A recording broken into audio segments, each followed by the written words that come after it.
খুঁটি পুজোর মধ্য দিয়ে দুর্গাপুজোর শুভারম্ভ হলো তালতলা সর্বজনীন শারদীয়া পুজো কমিটির।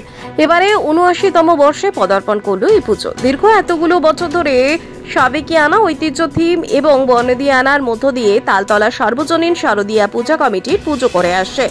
গতবার থিম ধর্মতলা মানুষের মন কেড়েছিল, তবে ২০২৫-এ তালতলা সর্বজনীন শারদীয় পুজো কমিটি নিয়ে এসছেন ৭ কাহন। ৭ জন শিল্পীকে নিয়ে এই থিম ফুটে উঠবে। তার মধ্যে একজন শিল্পী মা দুর্গার রূপকে ওখানেই শিল্পীর সাথে তুলে ধরবেন। ২৭শে জুলাই রবিবার বেশ জাঁকজমক সহকারে অনুষ্ঠিত হলো খুঁটি পুজো। উপস্থিত ছিলেন এলাকার বহু বিশিষ্ট মানুষেরা, পৌর প্রতিনিধি থেকে শুরু করে সমাজসেবীরাও এসেছিলেন এই পুজোতে। রবিবার সকাল ১১টা নাগাদ রীতিনীতি মেনে সাংস্কৃতিক অনুষ্ঠানের মাধ্যমে খুঁটি পুজো সমাপ্ত হয়। সম্ভবত চতুর্থ দিন তালতলা সর্বজনীন শারদীয়া পূজা কমিটি তাদের মণ্ডপ উদ্বোধন করবেন।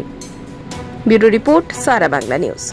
বড় কখনো একে অপরের প্রতি বড় হওয়া যায় না। শুনুন, নিজেকে যে বড় বলে বড় সে নয়, লোকে যাকে বড় বলে, আমি একটুখানি পরিবর্তন করে বললাম, বড় সেই হয়।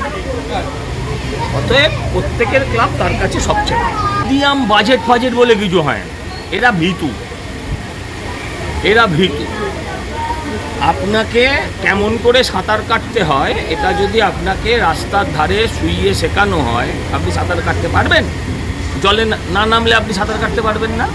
কিন্তু জলে যখন আপনি নামবেন, জলের সঙ্গে যখন আপনি সংঘর্ষ করবেন, তখন আপনাকে শেখাতে হবে না সাঁতারটা কেমন করে কাটতে হয়, আপনি ঠিক সাঁতরে যাবেন।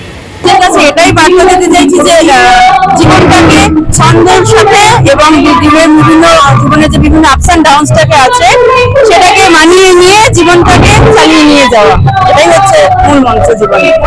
আমাদের মণ্ডপ সজ্জার মেন যে মেটেরিয়ালস আমরা ব্যবহার করছি সেটা হচ্ছে বাঁশ, যে নুলি বাঁশটা আছে সেটাকে আমরা মেনলি ব্যবহার করছি এবং বিভিন্ন রকমের কালার থাকবে, একটা কালারফুল কাজ আমরা করতে চলেছি। আমরা রেখে দিলাম, আমরা শুধু নামটা ঘোষণা করলাম, কিন্তু থিমটাতে কি হবে সেটা চমকিং থেকে গেল। সেটা আমরা আমাদের যেদিন পুজো ওপেনিং হবে সেদিন আমরা থিমটা দেখলে মানুষ যে থিমটার উপরে বলবে, তারপরে আমরা দেখবো যে মানুষের বোধগম্য হলো কি হলো না। তালতলা সর্বজনীন দুর্গাপুজো কমিটির সঙ্গে যারা যুক্ত রয়েছে, সন্তু থেকে শুরু করে, ওদের এত সুন্দর আন্তরিকতা, এত সুন্দর ভালোবাসা। ওরা সারা বছর এই দুর্গাপুজো চলে যাবার পরেও যে চিন্তা ভাবনা করে থিমটা কি করবো, আমি সাধুবাদ জানাবো। আর ওদের প্যান্ডেলটা সত্যি করে এত সুন্দর হয়, সকলের প্যান্ডেলটা খুব দারুণ হয়েছে। জানেন, গত বছর আমরা ধর্মতলা থিম করেছিলাম, মানে কলকাতার একটা ছোট্ট একটা পোর্শনকে নিয়ে আমরা আমাদের মণ্ডপে তুলে ধরেছিলাম। এই বছর আমাদের থিম হলো ৭ কাহন। ৭ কাহন মানে আমাদের ৭ জন শিল্পী, আপনি দেখতে পারবেন আমরা ৭ জন শিল্পীকে নিয়ে কাজ করছি। এইখানে কিন্তু আপনি ৬টাই নাম দেখবেন। ৭ নম্বর যে শিল্পী আছে তাকে আপনি এখানে পাবেন না, তার নাম নেই, কিন্তু আছে, ওই শিল্পীটা আছে আমাদের ঠাকুর। এই ৭ জনের কাহিনীটা নিয়ে এই ৭ কাহন হচ্ছে। শুভেচ্ছা জানাই। বুঝতেই পারছেন, আর 2 মাস পরে দুর্গাপুজো, সাজো রথ, আর মোটে 2 মাস পরে আজকের দিনেই আমরা পঞ্চমী উদযাপন করবো। তার মানে বুঝতেই পারছেন সবাই প্রস্তুত আমরা।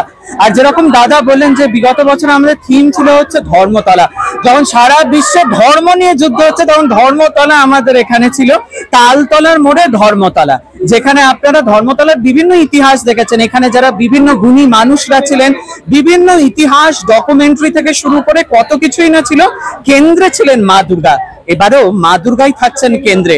ওই যে বলা হলো ৭ দিন ৭ রং, আমাদের যে প্রত্যেক দিনের দিন যাপন, এবং ৭ জন শিল্পী, তার মধ্যে 6 জনের নাম আপনারা দেখতে পাচ্ছেন, আর একজন রয়েছেন যিনি নেপথ্যে থাকছেন, কিন্তু তিনি আসবেন প্রকাশ্যে দুর্গাপুজোর দিন দেবী উমা, দেবী দুর্গা হয়ে, আর তিনি আমাদের সকলের মনের কথা বলবেন।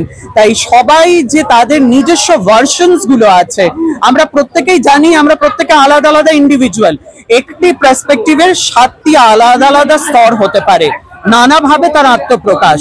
সেই আত্মপ্রকাশের এই 7টা যে বিভিন্ন স্তর, সেটাই আসবে। একটাই বক্তব্য, কিন্তু 7টা আলাদা আলাদা ভাবে তার হয়তো আমরা উপস্থাপনা দেখতে পারবো। আর বাকিটা রইল টপ সিক্রেট, বাকিটা দেখতে গেলে আপনাদেরকে আসতেই হবে আমাদের এই পূজা অনুষ্ঠানে। এবং এবছর আমাদের ৭৯তম বর্ষ, বুঝতেই পাচ্ছেন ৮ দশক ধরে আমাদের এই পূজা, আভিজাত্য, ঐতিহ্য এবং তারই সাথে সাথে বনেদিয়ানা, তার সাথে থিমের মিশ্রণ। আমরা কিন্তু কোনোদিনই থিমে গা ভাসাতে গিয়ে পুজোর ঐতিহ্যকে হারিয়ে ফেলি না, আর যেটা আজও আপনারা দেখলেন।